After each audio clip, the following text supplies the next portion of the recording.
Buenas tardes, profesor. Este es el equipo del seminario conformado por mi compañero David José Ramos y mi persona José David Ortiz. Y a nosotros nos tocó el tema de factores emocionales en la prevención, diagnóstico y tratamiento de las enfermedades cardiovasculares, valoración actualizada de la psicocardiología.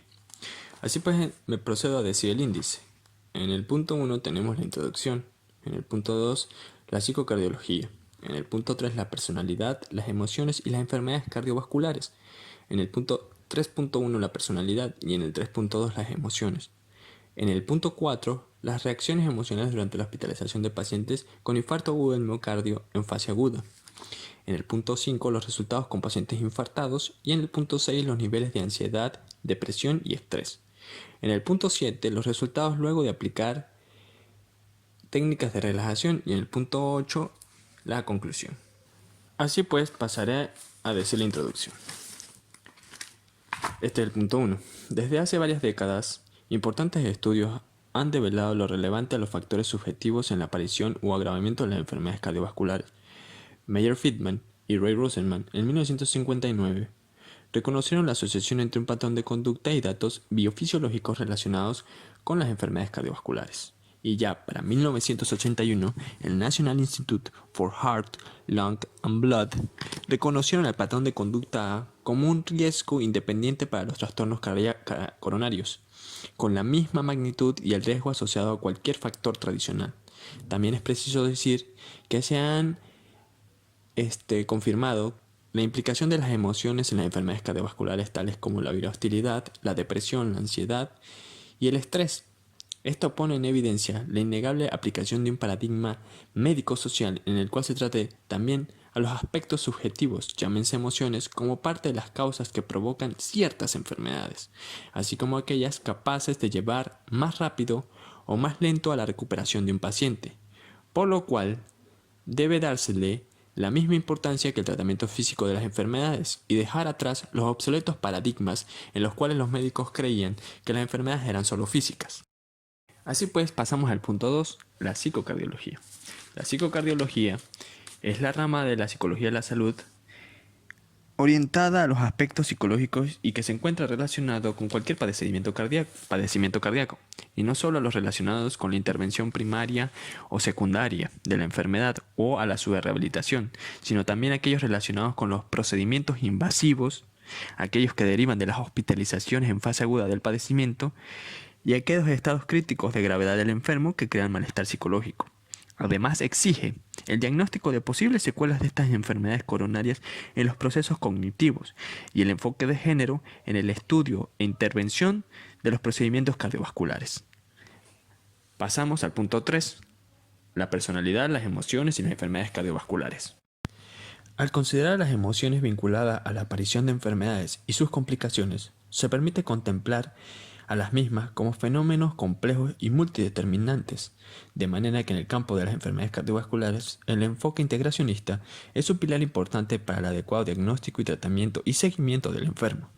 Así pues pasamos al punto 3.1, la personalidad. La personalidad se encuentra en las expresiones verbales y no verbales y se ve integrada en los comportamientos y organizadas en diferentes sistemas de alta complejidad y dinamismo constante. Con esto en mente, el campo de la salud ha estudiado a la personalidad como un factor indispensable o predisponiente en la aparición de enfermedades cardiovasculares. Así pues, encontramos que se clasifican en diferentes tipos, de acuerdo a su investigación. Así pues, tenemos las personalidades de tipo A, o sea, aquellas que muestran rasgos de conducta exigente, ansiosa, competitiva y sobre todo iracunda y hostil. Estas personalidades perciben como amenaza una gran cantidad de estímulos ambientales, lo que produce un aumento de la respuesta adrenérgica que desencadena así posibles síntomas que llevarán a enfermedades cardiovasculares. Estos se hallan relacionados con diferentes aspectos, como lo son los efectos patógenos del colesterol y asociados con el tabaquismo, sedentarismo y la falta de ejercicio, el aumento de la viscosidad sanguínea, así como un aumento de la frecuencia cardíaca, un aumento del consumo de oxígeno del miocardio, la vasoconstricción y arritmia por fibrilación ventricular tras estímulos adrenérgicos, las hormonas corticales producidas a partir del eje hipofisiario suprarrenal, que tienen gran influencia en los procesos psicobiológicos como la ansiedad, hostilidad, miedo y depresión, aquella activación conductual y déficit de neurotransmisores. Y por último, la menor capacidad de habituación a los estímulos nerviosos y por tanto una deshabituación de la respuesta cardíaca. Después encontramos a las personalidades de tipo H, personas ansiosas crónicamente que se expresan en términos de hostilidad, lo que lleva a quienes la poseen a desarrollar una intensa reactividad cardiovascular, por lo cual se le considera como la responsable de un alto porcentaje de infartos y otras enfermedades cardiovasculares. Posteriormente pasamos a las personalidades de tipo D, vinculadas a la depresión y el aislamiento social, caracterizadas por la supresión de emociones negativas, que se han asociado a enfermedades arteriocoronarias, a la hipertensión arterial y a la mortalidad. Son personalidades de estrés, las cuales adquieren este nombre gracias a Donolet y Brusert en los años 90, y según ellos estas permiten predecir episodios agudos cardíacos independiente de otras causas. Este tipo de personalidades tipo D se caracteriza por dos aspectos fundamentales: la inhibición emocional y la depresión. En la inhibición emocional tenemos el desarrollo de enfermedades coronarias en estados agudos por la represión de sentimientos, ya sea por lo menos, ejemplo, la ira. Y en la depresión tenemos que esta aumenta la mortalidad por un evento coronario agudo. La propuesta de Donolet era atender al interjuego de ambas para producir así un perfil de riesgo que permitiera a los médicos predecir cuando un paciente tenía más o menos posibilidades de padecer un evento cardíaco. Tenemos el punto 3.2, las emociones, también asociadas al proceso de salud de enfermedad, que surgen como respuesta adaptativa a diferentes circunstancias y entornos. Los trastornos emocionales como la depresión, la ansiedad y el estrés pueden estar asociados a las cardiopatías. Esta relación queda justificada por el vínculo que existe entre el sistema nervioso y el cardiovascular. Al mismo tiempo, las emociones se acompañan de respuestas autónomas, endocrinas y somáticas que dependen de estímulos subcorticales del sistema nervioso, como son la amígdala, el tronco encefálico y el hipotálamo, y que pueden desencadenar de esta forma procesos adrenérgicos que llevarán a cardiopatías. Así pues tenemos las siguientes emociones: la de ira y hostilidad, que incluye el cinismo, el resentimiento y la desconfianza. Es una dimensión estable y duradera, que presupone una venganza oblicua o encubierta, y está relacionado con procesos cardiovasculares debido a la hiperactivación de los ejes simpático-adrenérgico y adeno-hipofisario-adenocortical, cuya alta activación puntual, repetida y mantenida es la causante de muchas enfermedades cardiovasculares. Seguimos así con la siguiente emoción, la depresión psiquiátrica. Esta tiene un efecto directo sobre los procesos coronarios y el sistema inmune, lo que causa que el proceso de rehabilitación sea prolongado y lento. La depresión es un factor de riesgo independiente para eventos coronarios, posiblemente después de un infarto agudo al miocardio, ya que representa en los pacientes deprimidos un aumento de la mortalidad de hasta 3 veces independientemente de otros factores. Esto queda apoyada gracias al Global Inter-Heart Study, que permitió definir la asociación del estrés y la depresión como factor predisponiente de riesgo de un infarto al miocardio agudo, comparable al de la hipertensión arterial y la obesidad abdominal. Los pacientes deprimidos tienen menos adherencia a los tratamientos, lo que aumenta la recurrencia de un infarto agudo al miocardio. La depresión tiene diferentes repercusiones, las cuales veremos en la siguiente forma. La depresión lleva a la vida sedentaria, a la hipofunción de los vasoreceptores, lo que reduce la capacidad de amortiguar la variación de las tensiones. Alteran la frecuencia cardíaca. Las personas deprimidas son propensas a taquicardia ventricular y arritmia ventricular, lo que causa fibrilación fatal. Aumentan el riesgo de mortalidad en el primer infarto, y es un factor ampliamente conocido de un segundo infarto fatal. Aumentan la actividad de las plaquetas debido a un aumento de la serotonina, lo cual lleva en un aumento de la agregación y favorece la trombosis. También produce una vasodilatación de las arterias normales y una vasoconstricción de las arterias arterioscleróticas. Los pacientes deprimidos presentan mayor riesgo de muerte, y hay que tener en cuenta que la depresión aumenta o aparece entre las 5 y 6 semanas luego de un infarto agudo al miocardio. Si se atiende la depresión, esto favorece en reducir 1/3 del riesgo de padecer otro episodio cardíaco o de morir por el episodio cardíaco que se presenta. Con esto en mente, la American College of Cardiology y la American Heart Association, en los casos de un infarto agudo de miocardio con elevación de los segmentos ST, recomienda la evaluación de los síntomas de depresión, ansiedad y trastornos de sueño en un entorno psicosocial para así prevenir y de forma oportuna resolver el episodio cardíaco que esté padeciendo, evitando así un segundo proceso cardíaco o fallecer por el primero. Continuamos con la siguiente emoción, el estrés. Es una respuesta adaptativa esencial para la supervivencia de organismos. Sin embargo, cuando el estrés persiste y fallan los mecanismos de afrontamiento adecuados, se produce un desequilibrio neurohormonal que conlleva a graves afectaciones de la psicología del paciente y de su parte física, que repercuten negativamente en la vida del paciente. Dentro de los principales trastornos producidos por el estrés, encontramos la hipertensión arterial y las enfermedades coronarias como la angina. También los infartos al miocardio, la taquicardia, las arritmias cardíacas y la enfermedad de Raynaud. Así pues tenemos que el estrés por vía simpática puede producir diferentes reacciones en el cuerpo muy desfavorables en el caso de que el estrés sea desmedido.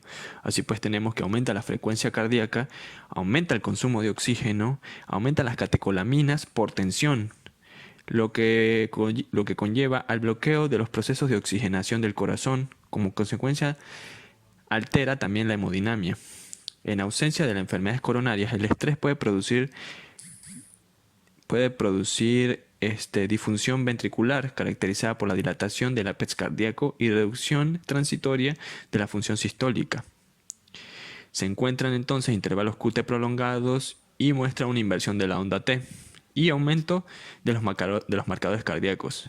Todo este conjunto de síntomas se denomina miocardiopatía del estrés o enfermedad de Takotsubo. Esta lo que hace es simular un infarto agudo a miocardio, pero se debe considerar diferentes aspectos como que las arterias coronarias están limpias y no muestran ninguna deformidad arteriosclerótica y su forma típica solamente del corazón, o sea, por el dilatamiento del ápex, es solo visible por la ventriculografía. Bueno, ahora pasamos a la última de las emociones, que es la ansiedad. La ansiedad es otra modalidad de respuesta emocional relacionada con trastornos cardíacos, que llega a relacionarse con episodios isquémicos. Los rasgos de ansiedad y depresión suelen asociarse a un aumento de la presión arterial y de la frecuencia cardíaca. Una vez se han presentado eventos cardíacos, la presencia de un estado ansioso es riesgo de sucesos isquémicos y arrítmicos. Es importante vigilar a los pacientes hospitalarios, ya que la ansiedad, el estrés y la depresión son comunes y de mal pronóstico para cualquier paciente en estado crítico por una enfermedad cardiovascular. Así pues, la ansiedad también incide negativamente en pacientes con tratamiento quirúrgico y en la recuperación postquirúrgica. Afecta la rehabilitación postinfarto y predice un estado de vida más pobre en el año siguiente al evento cardíaco. También se asocia al dolor torácico pre- y postinfarto y a la queja somática postinfarto. Así también autores como Luderix y Cole implican a la ansiedad como principal predictor del empeoramiento de pacientes con DAI, o sea, desfibrilador automático interno o marcapasos. También hallamos que Adler, Copeland y Fuller reparan que cuando se inició el trabajo relativo a los trasplantes de corazón, la supervivencia era limitada, ya que no se prestaba atención a la parte psicológica del paciente. Eso era porque lo principal que les inconvenía en ese momento era la supervivencia, no el estado psiquiátrico del paciente. Pero cuando se empezó a tomar en cuenta este aspecto fundamental de la psicología, la tasa de mejoramiento aumentó, así como se dieron cuenta de las señales que precedían a un mejoramiento de la función cardíaca. Asimismo, los pacientes trasplantados demuestran un delirium justo después del postoperatorio y un desmejoramiento de las capacidades psicológicas debido a los medicamentos coronarios, medicamentos inmunosupresivos, que cobran fundamental importancia hoy en día. La ansiedad, en formas de ataques de pánico, tiene una prevalencia del 14 al 39% en enfermedades cardíacas y trasplantados. De esta forma concluyo con mi parte y cedo la palabra a mi compañero David José Ramos para el término de este seminario. Reacciones emocionales durante la hospitalización del paciente con infarto agudo de miocardio en fase aguda. La terapia psicológica, muchas veces ignorada durante la práctica médica, es de gran necesidad e importancia durante un periodo de hospitalización en pacientes con enfermedad cardíaca, ya que es importante abordar un paciente no solo desde el punto de vista médico y farmacológico, sino también realizar una adecuada intervención psicológica, ya que se ha demostrado en estudios que las emociones negativas influyen negativamente en la enfermedad cardíaca, no solo durante el periodo de hospitalización, sino durante el periodo de recuperación y luego del mismo. Resultados sobre el estudio realizado con pacientes infartados. Rodríguez T. 2008. En este estudio realizado en pacientes infartados se realizó para determinar la eficacia de las terapias relajantes, donde se observaron resultados beneficiosos. En este estudio se evaluó la personalidad y la ansiedad como rasgo y como estado. Fue estudiada a través del test de IDARE, el cual se realizó como prueba diagnóstica para la medición de la ansiedad en los individuos. Se encontraron los siguientes resultados en cuanto a la ansiedad como rasgo personal.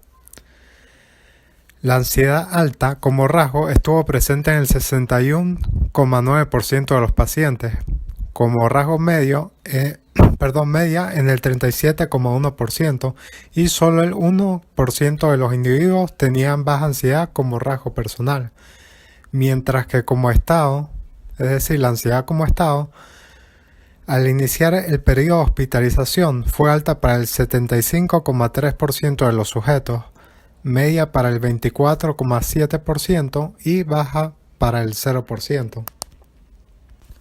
Estos resultados nos indican que la ansiedad no es un factor determinante para desarrollar una enfermedad cardíaca, pero sin embargo es un factor importante que puede desencadenar o empeorar la misma. En este estudio también se evaluó la depresión en los pacientes. Esta fue evaluada a través del test de Beck. Es un test creado por un psiquiatra llamado Aaron Beck, que consiste en un cuestionario autoadministrado de 21 preguntas de respuesta múltiple. Este es uno de los instrumentos más comúnmente utilizados para medir la severidad de una depresión. En cuanto a los resultados sobre la depresión, al inicio de la hospitalización fue leve para el 38,1% de los pacientes, moderada para el 10,3% y solo 2,1% de los pacientes eran portadores de depresión severa. Por otra parte, el 49,5% de los pacientes no estaban deprimidos. La satisfacción vital de los pacientes en los estadios iniciales del ingreso fue alta para el 27,8%, normal para el 53,6% y baja en el 18,6%. También se evaluó la presencia de pensamientos rumiativos, es decir, pensamientos recurrentes negativos. Estos pensamientos estuvieron presentes en el 55,7% de los sujetos, que tuvieron una cifra alta. Fue normal al 25,8% y baja en el 18,5% de los pacientes. En cuanto a la vulnerabilidad al estrés como característica personológica, la mayoría de los sujetos se concentraron en la categoría extremadamente vulnerable. Esto tuvo una cifra de 54,6% y en seriamente vulnerable 32,0% y solo vulnerables fueron el 3,4%. Se evaluaron también situaciones de conflicto y estrés en los pacientes. Las áreas más afectadas fueron la familiar con un 41,2%, la esfera laboral en 37,1% y la esfera social 32%. Estos resultados plantean que la ansiedad es una característica y un rasgo distintivo en la mayoría de los pacientes portadores de enfermedades cardiovasculares. Sin embargo, no solo es la ansiedad, también hay otros factores importantes que se encontraron en este estudio, como la presencia de estrés y conflictos personales en los sujetos estudiados. Esto es de gran importancia en el ámbito clínico, ya que se ha corroborado que un estrés psicológico agudo y crónico a menudo puede preceder a un infarto agudo de miocardio, arritmias cardíacas o muerte súbita cardíaca. Está comprobado que el estrés por vía simpática aumenta la frecuencia cardíaca, lo que a su vez aumenta la necesidad de oxígeno del miocardio, en tanto que el incremento catecolamínico propio de la tensión emocional bloquea los procesos de oxigenación del corazón y como consecuencia produce alteraciones hemodinámicas, lo cual aún hace más drástico el déficit irrigatorio. Esto es una explicación, digamos, fisiológica de cómo el estrés y la ansiedad realizan cambios a nivel fisiológico que van a repercutir negativamente en la enfermedad cardíaca. En cuanto a la depresión, se obtuvo que el 50,5% de los infartados venían sufriendo de depresión en sus diferentes formas de manifestación. Está demostrado que la depresión está asociada a un aumento significativo del riesgo de desarrollar enfermedad coronaria, infarto agudo de miocardio y mortalidad cardíaca. Luego de que se realizaron estos estudios y se obtuvieron estas cifras, luego de obtener los resultados, se aplicaron técnicas de relajación combinada a los pacientes.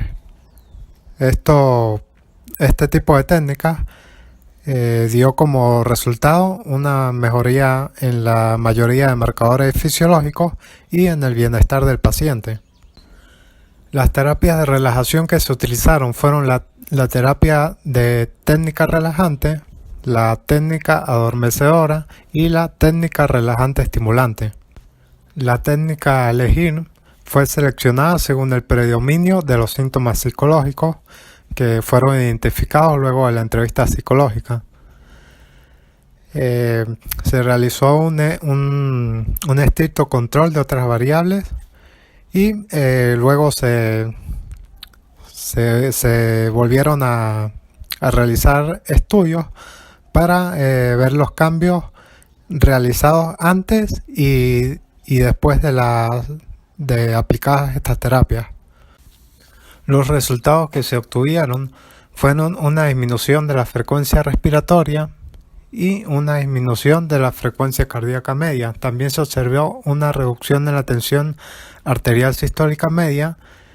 Sin embargo, la tensión arterial diastólica fue el parámetro fisiológico que menos se vio favorecido. Estas técnicas relajantes también influyeron positivamente sobre la presión arterial media. Y estos parámetros que se vieron favorecidos se traducen en que el paciente con enfermedad cardíaca va a resultar favorecido, ya que va a tener un menor estrés para el organismo y una protección al músculo cardíaco. Estos resultados fueron avalados por el Programa Nacional de Evaluación, Diagnóstico, Tratamiento y Control de la Hipertensión Arterial en Cuba. Conclusiones. Las terapias psicológicas preventivas y correctivas son de gran importancia en pacientes con enfermedad cardiovascular y estas deben plantearse como objetivo en la práctica médica. Para esta forma, con ayuda de profesionales calificados, se fomenten en los pacientes cardiópatas recursos psicológicos que mejoren las estrategias de afrontamiento al estrés y otras emociones negativas, para de esta manera obtener un beneficio no solo en cuanto a la prevención, sino durante y después de la enfermedad cardiovascular. La comunidad médica no debe desestimar el papel de las emociones y la personalidad en la aparición y o empeoramiento de las enfermedades cardiovasculares. La atención psicológica ha de considerarse imprescindible en la evaluación y tratamiento en pacientes con enfermedad cardiovascular. Esta atención se debe realizar desde el inicio del padecimiento. En la práctica existe la necesidad de crear una concientización en la comunidad médica para que no se desestime el papel de estos factores a la hora de prevenir, diagnosticar y tratar cualquier enfermedad cardíaca. A su vez es importante resaltar que el manejo de un paciente con enfermedad cardíaca debe ser multidisciplinario y no solo debe ser responsabilidad del médico, sino también de otros profesionales como los psicólogos, para así diseñar una terapia adecuada para cada paciente. Ya que cada paciente es único y tiene sus propias necesidades o requerimientos, donde se incluya también la parte psicológica y no solo la parte fisiológica como tal, digamos. Y bueno, aquí es donde entraría en juego la importancia de la psicocardiología, ya que es la que se encarga de estudiar la parte psicológica del paciente en cuanto a la prevención y durante y luego de la enfermedad cardíaca. Eso es todo, gracias por su atención.